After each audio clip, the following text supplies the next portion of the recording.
السلام علیکم ناظرین، ڈرامہ سیریل کبھی میں کبھی تم کی آنے والی اور بہت زیادہ انٹرسٹنگ ہونے والی ایپیسوڈ میں آپ دیکھیں گے کہ جب سے شرجینا اور مصطفیٰ نے رباب کی انسلٹ کی ہے، رباب کو ایک منٹ کا سکون نہیں۔ وہ ہر حال میں شرجینا اور مصطفیٰ سے بدلہ لینا چاہتی ہے اپنی انسلٹ کا۔ اس کے لیے وہ اپنا کریمنل مائنڈ استعمال کرتی ہے اور پوری پلاننگ کے ساتھ اب شرجینا اور مصطفیٰ سے بدلہ لیتی ہے۔ رباب سے یہ بالکل بھی برداشت نہیں ہو رہا کہ کوئی اسے ایٹیٹیوڈ دکھائے، اور جس طرح شرجینا اور مصطفیٰ اسے کسی کھاتے میں نہیں لاتے، اب اس چیز کا بدلہ رباب ان سے سود سمیت لینے والی ہے۔ رباب جو کہ ایک بڑی اماؤنٹ میں گھر پیسے لاتی ہے اور اپنی ساس اور سسر سے کہتی ہے کہ اس نے ان کے لیے کار بک کی ہے اور اس کے کچھ پیسے وہ ادا کر چکی ہے، یہ کچھ پیسے رہتے ہیں جو وہ گھر لے آئی ہے، اس نے کل ڈیلر کو دینے ہیں۔ وہ اپنی ساس کو زور زبردستی وہ پیسے پکڑاتی ہے اور کہتی ہے کہ آنٹی یہ پیسے اگر آپ کے پاس رہیں گے تو میں مطمئن رہوں گی، آپ اپنے لاکر میں رکھ لیں۔ اب جبکہ شگفتہ بیگم وہ رقم اپنے لاکر میں رکھ لیتی ہے تو اگلے ہی سین میں آپ دیکھیں گے کہ مصطفیٰ جو کہ شرجینا کو اگلے دن آفس چھوڑنے جاتا ہے، اب اس موقع کا رباب پورا فائدہ اٹھاتی ہے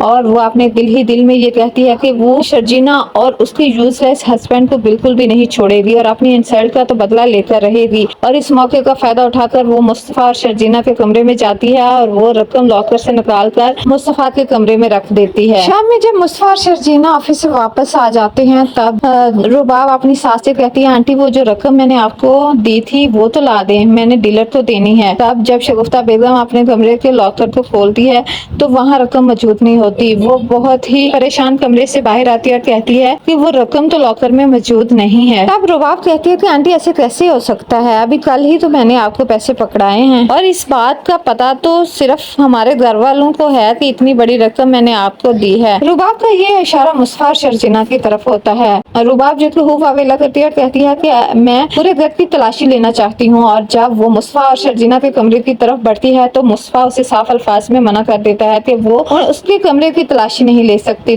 رباب اسے کہتی ہے کہ اگر اس نے پیسے نہیں چرائے تو پھر اسے کیا مسئلہ ہے اگر میں اس کے کمرے کی تلاشی لے لوں۔ تب مصطفیٰ کہتا ہے یہ کہاں کا انصاف ہے، وہ اس طرح کمرے کی تلاشی نہیں لے سکتی۔ تب رباب مصطفیٰ سے کہتی ہے کہ اس کی ایک بڑی اماؤنٹ میں رقم چوری ہوئی ہے تو اگر وہ پولیس کو بلا لے اور وہ انویسٹیگیٹ کرے تو پھر ٹھیک ہے۔ تب عدیل مصطفیٰ سے کہتا ہے مصطفیٰ گھر کی بات گھر میں ہی رہنے دو اور مزید تماشا نہ لگاؤ، اگر رباب کی تسلی اسی بات میں ہے تو اسے کر لینے دو نا تلاشی، تمہیں کیا ٹینشن ہے جب تم نے پیسے چرائے ہی نہیں۔ تب مصطفیٰ کی ماں اور رباب جو ہے وہ مصطفیٰ کے اور شرجینا کے کمرے میں جاتے ہیں اور تلاشی لیتے ہیں اور وہاں سے وہ پیسے جو اس نے خود ہی رکھے ہوتے ہیں وہ نکال لاتی ہے اور اس مصطفیٰ کے باپ کے سامنے مصطفیٰ کی خوب انسلٹ کرتی ہے۔ تب مصطفیٰ کا باپ جس سے یہ برداشت نہیں ہوتا وہ مصطفیٰ کو تھپڑ دے مارتا ہے کہ اس نے اس کی تربیت اس طرح تو نہیں کی تھی کہ وہ اس طرح چوری کرے۔ تب مصطفیٰ جو کہ اپنے باپ کو کہتا ہے کہ اس نے یہ چوری نہیں کی، لیکن کوئی بھی اس کی نہیں سنتا۔ اب مصطفیٰ سے اس طرح اپنی انسلٹ برداشت نہیں ہوتی اور شرجینا کو لے کر یہ گھر چھوڑ کر چلا جائے گا۔